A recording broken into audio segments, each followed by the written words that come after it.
اکثر آپ نے سنا ہوگا کہ قبر میں ایک جہنم کا دروازہ کھولا جاتا ہے یا پھر جنت کا دروازہ کھولا جاتا ہے۔ اگر کوئی نیک متقی ہوتا ہے تو اس کے لیے جنت کا، اور کوئی گناہگار ہوتا ہے تو اس کے لیے پھر جہنم کا کھولا جاتا ہے۔ لیکن ناظرین کرام، یہ کھولا کس طرح جاتا ہے؟ جب کوئی شخص اس دنیا فانی سے رخصت ہوتا ہے، یعنی مر جاتا ہے، جب اس کے عزیز و اقربا اسے قبر میں چھوڑ کر چلے آتے ہیں، جب 40 قدم لوگ دور چلے آتے ہیں تو قبر میں 2 فرشتے آتے ہیں۔ اس میں سے ایک کا نام منکر اور دوسرے کا نام نکیر ہوتا ہے۔ فرشتے آ کر اسے جھنجھوڑ کر اٹھاتے ہیں اور پوچھتے ہیں کہ تمہارا رب کون ہے، تمہارا دین کیا ہے، اور رسول خدا صلی اللہ علیہ وسلم کے بارے میں پوچھتے ہیں، یعنی پیارے آقا صلی اللہ علیہ وسلم کے چہرے کو سامنے رکھ کر پوچھا جاتا ہے ان کے بارے میں کیا عقیدہ رکھتا تھا۔ تو پھر اگر کوئی نیک ہوتا ہے، متقی ہوتا ہے، پرہیزگار ہوتا ہے، تو وہ یہ کہہ دیتا ہے کہ میرا رب اللہ ہے، میرا دین اسلام ہے، اور ہوا رسول اللہ صلی اللہ علیہ وسلم، یہ اللہ کے رسول ہیں، ان پر اللہ کی طرف سے رحمت اور سلامتی ہو۔ تو پھر ایک آواز دینے والا آواز دیتا ہے کہ اس نے سچ کہا، اس کے لیے جنت کا بچھونا بچھاؤ، جنت کا دروازہ کھولو، اور اسے جنت کا لباس پہناؤ، اس کی قبر کو حد نگاہ تک کشادہ کر دیا جائے، یعنی جہاں تک نظر جائے وہاں تک اس کو اپنی قبر چوڑی اور لمبی نظر آئے۔ اور اگر کوئی شخص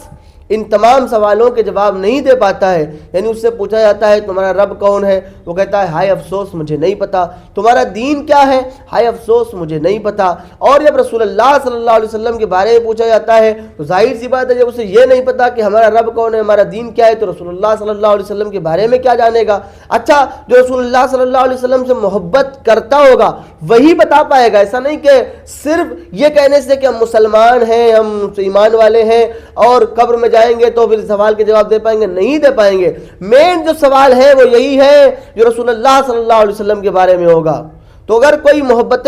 عشق رسول کے شمع جلا کر اپنی دنیا سے گیا ہوگا تو پھر قبر میں وہی شمع روشن ہوگی اور وہ جواب دے پائے گا وہ رسول اللہ صلی اللہ علیہ وسلم۔ پھر جس شخص سے پوچھا جائے گا کہ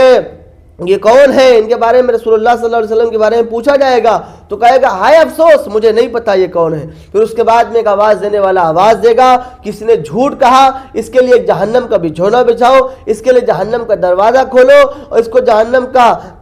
کپڑا پہناؤ اور اس کی قبر کو آپس میں ملا دو، یعنی دائنی پسلی بائیں اور بائنی پسلی دائیں۔ اس قدر دردناک عذاب میں مبتلا ہو جائے گا کہ اس کی قبر میں ایک پھر اندھا بہرا گونگا فرشتہ مسلط کر دیا جائے گا اور پھر وہ اس کو عذاب برابر دیتا رہے گا۔ اس لیے ہمیں چاہیے کہ ہم اس دن کے بارے میں ضرور سوچیں کہ جس دن ہمیں اس دنیا فانی سے رخصت ہونا ہے، اس گھر کو چھوڑ کر اس گھر میں جانا ہے، ہمیں اس گھر کی تیاریاں ضرور کرنی چاہیے۔ السلام علیکم ورحمۃ اللہ تعالی۔